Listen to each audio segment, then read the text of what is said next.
Te invito a un nuevo viaje, uno que en palabras de la protagonista de la jornada, te salía el espíritu como quien te ha salido un torrente largamente contenido, que anega las vecindades necesarias para su esparcimiento.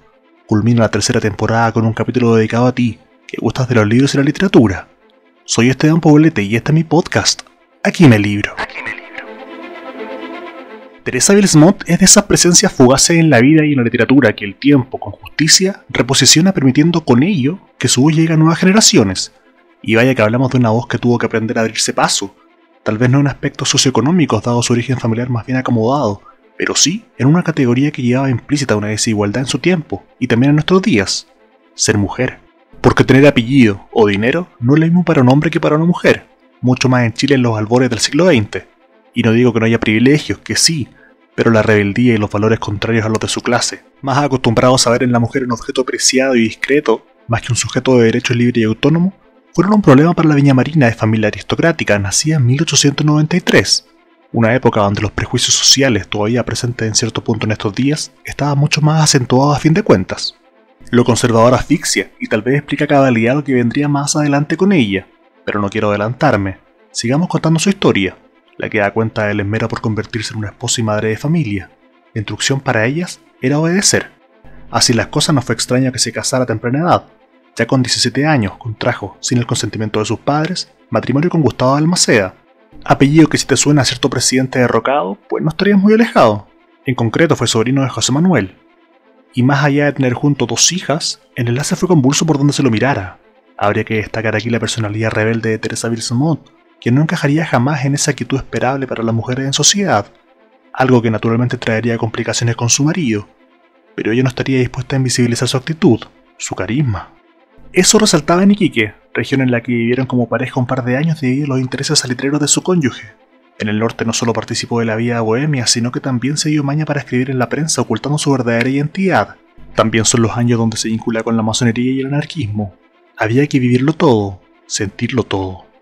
Teresa brilla, su presencia fuerte, provoca cariños y pasiones, aunque también celos. Para ese entonces la unión con su marido es lo que hoy llamaríamos una relación tóxica.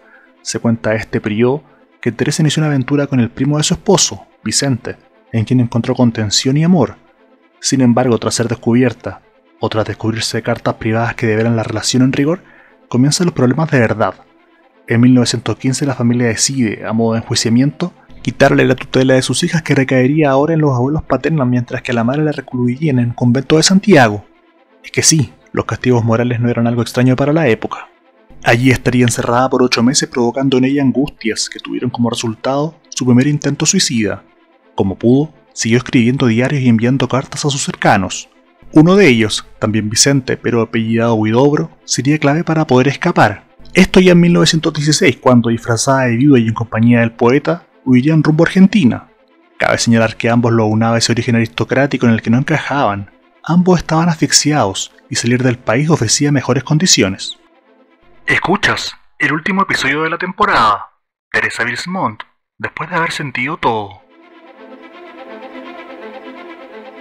En Buenos Aires su beta literaria explota. Colabora en la revista Nosotros y también publica Inquietudes Sentimentales y Los Tres Cantos.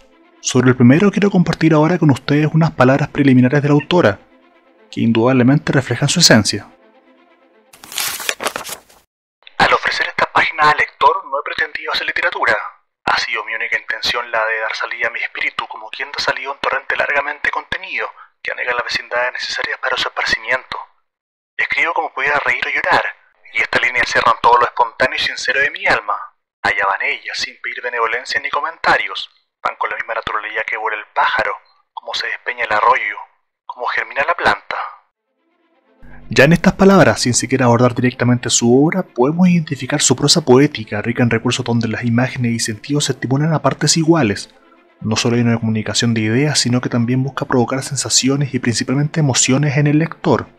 Acá no existe una estructura rígida o una métrica, apunta en realidad a esa modalidad libre, que de igual manera propende al lenguaje lírico. Aunque es mejor que los aprecies con la obra de Teresa Bilsmont, lo que sigue es su cuarto poema de Inquietudes Sentimentales.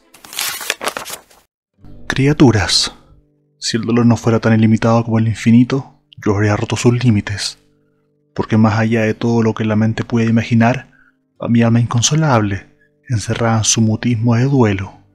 Criaturas, las llamo, no con la voz que Dios ha dado al hombre para hablar a los que aman, la llamo con otra voz creada en el fondo de mi ser por la desolación inmensa de mi pena. Vivo de vuestros recuerdos, criaturas, cubierto de lágrimas el corazón, lágrimas que fecundan mis bondades, como la lluvia la tierra que da flores. Criaturas, vuestros nombres son la llave de un tabernáculo sagrado ante el cual ofrendo mi alma en el holocausto. Son el secreto santo de mi vida, jamás lanzado a la profanación. Si Dios existe, si no es falsa su justicia y su grandeza, Él permitirá en el día de mi muerte que yo lleve sobre mis labios, redimidos por el inmenso dolor de haberlas perdido, la impresión dulcísima de vuestros castos besos, y en mi frente la frescura de vuestras manitas adoradas.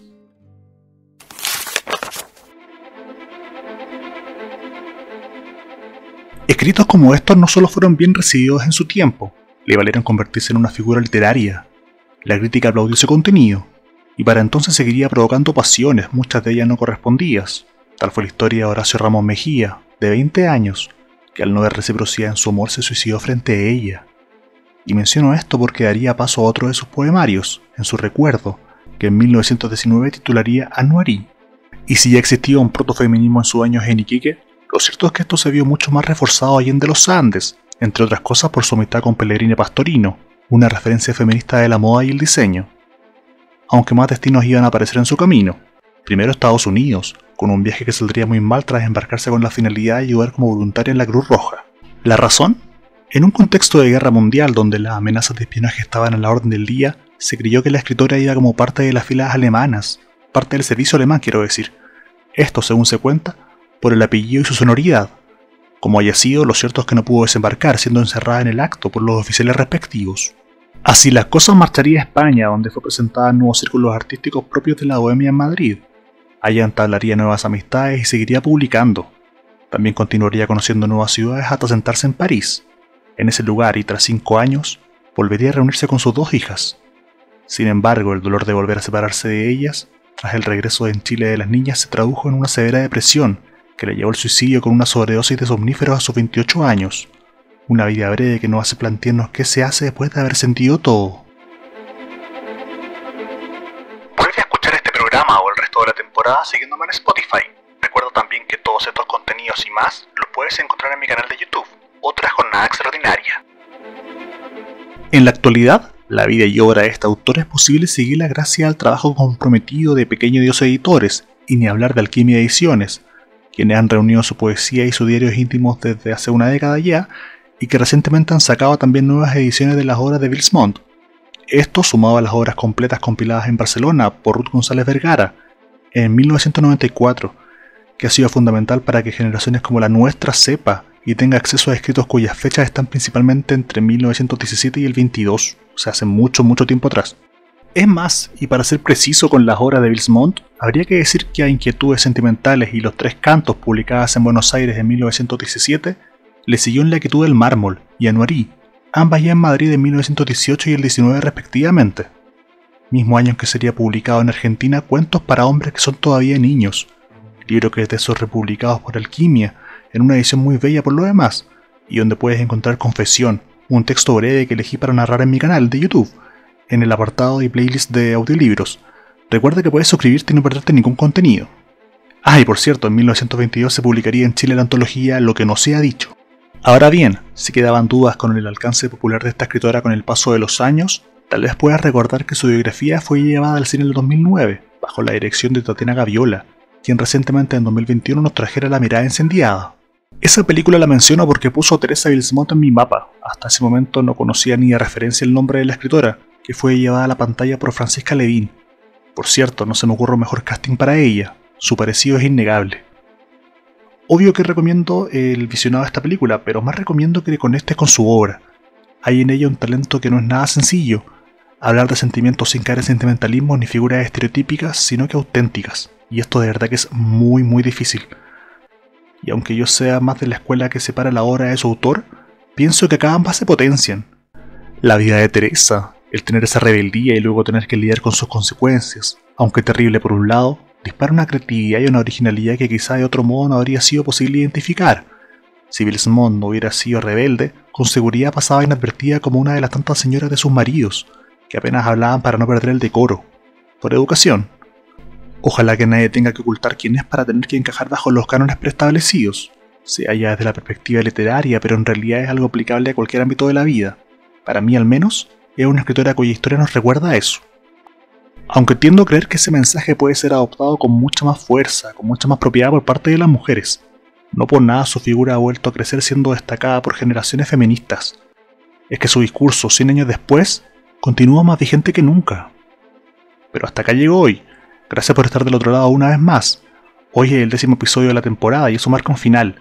5 mujeres y 5 hombres completaron el ciclo y me pone muy feliz la recepción que cada uno de estos videos tiene.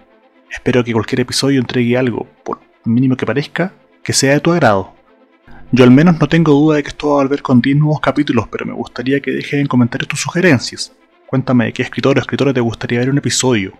Nosotros nos encontraremos en una próxima jornada. Soy Esteban Poblete y este es mi podcast. Aquí me libro.